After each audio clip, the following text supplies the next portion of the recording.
அஸ்ஸலாமு அலைக்கும் வரஹ்மத்துல்லாஹி வபரகாத்துஹு. இதுவரைக்கும் நம்ம என்ன பார்த்துருக்கோம் அப்படின்னா, மத்துடைய சட்டங்களை பார்த்துட்டு வரோம். அதில் மத்துடைய வகைகள் பார்த்தோம். அப்புறம் மத்துடைய எழுத்துக்களும் நம்ம என்ன செஞ்சோம் அப்படின்னா பார்த்தோம். அதில் முதலாவது வகையான மத்துல் அஸ்லி இருக்கு இல்லையா, அதோட அர்த்தம் நமக்கு தெரியும். என்ன என்றால் அடிப்படையான மத்து என்று பொருள். சரிங்களா? அல் மத்துல் அஸ்லியை வந்து எப்படி கண்டுபிடிக்கணும் அப்படின்னு பார்த்தோம்னா, மத்துடைய எழுத்துக்கு முன்னாடி என்ன இருக்காது அப்படின்னா, ஹம்சா இருக்காது. அதே போல் பின்னாடியும் ஹம்சா வராது. அதே போல் முன்னாடி மத்தோட எழுத்துக்கு முன்னாடி சுக்குனும் வராது, பின்னாடி சுக்குனும் வராது. சரிங்களா? அப்படி இருந்துச்சு அப்படின்னா அது மத்துல் அஸ்லியோட எழுத்து. இதை எத்தனை விரலுக்கு நீட்டி ஓதணும் அப்படின்னா 2 விரலுக்கு நீட்டி ஓதணும்.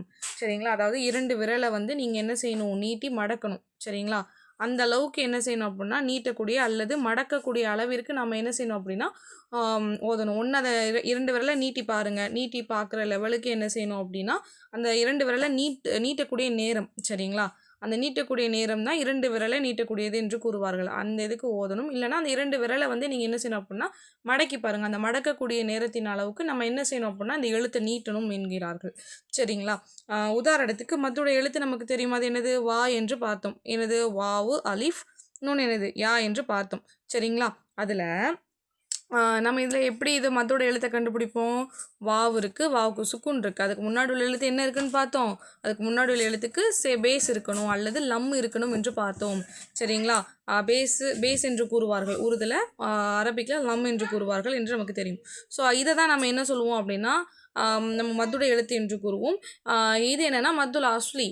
ஆனால் என்ன சொல்கிறாங்கன்னா, இந்த மத்துடைய எழுத்து இருக்கு இல்லையா, அந்த வாவோ இந்த அலிஃபோ இருக்கு இல்லையா, இல்லை மத்துடைய எழுத்துன்னு என்னது, இந்த ஏ இருக்கு இல்லையா, இதுக்கு முன்னாடி உள்ள எழுத்துக்கு இல்லை பின்னாடி உள்ள எழுத்துக்கு ஹம்சாவும் வரக்கூடாது, சுக்கூனும் வரக்கூடாது என்று சொல்கிறாங்க. சரிங்களா? அதை தான் நம்ம என்ன செய்கிறோம் அப்படின்னா பார்க்கோம். இப்படிப்பட்ட எழுத்துக்களை தான் நம்ம என்ன செய்வோம் அப்படின்னா மத்துல் அஸ்லியுடைய எழுத்துக்கள் என்று நம்ம கூறுவோம். சரிங்களா? அடிப்படையாக இருக்கும், அடிப்படையான இருக்கக்கூடிய எழுத்துக்கள். சரிங்களா? இதை நம்ம 2 விரலுக்கு தான் நீட்டணும். சரிங்களா? 2 விரல் நீட்டக்கூடிய அளவுக்கோ இல்லை அந்த 2 விரல்களை மடக்கி பாருங்கள். மடக்கி பார்க்கக்கூடிய நேரங்கள் வருது தெரியுமா, அந்த அளவுக்கு தான் நம்ம என்ன செய்யணும்னா நீட்டணும். அப்படி பார்த்தோம்னா நம்ம ஓதுவோமா, இந்த வாவோட உதாரணத்துக்கு ஓதும்போது மகுதூபி ஸ்ரீராத்வ ஸ்ரீராத்த. சரிங்களா? அவ்வளோதான். யுகீமூன. சரிங்களா? ரொம்ப நேரம் நீட்டக்கூடாதுங்க. யுகீமூன இட்ஸ் ராங். எப்படி நீட்டணும்? யுகீமூன மகுதூபி. சரிங்களா?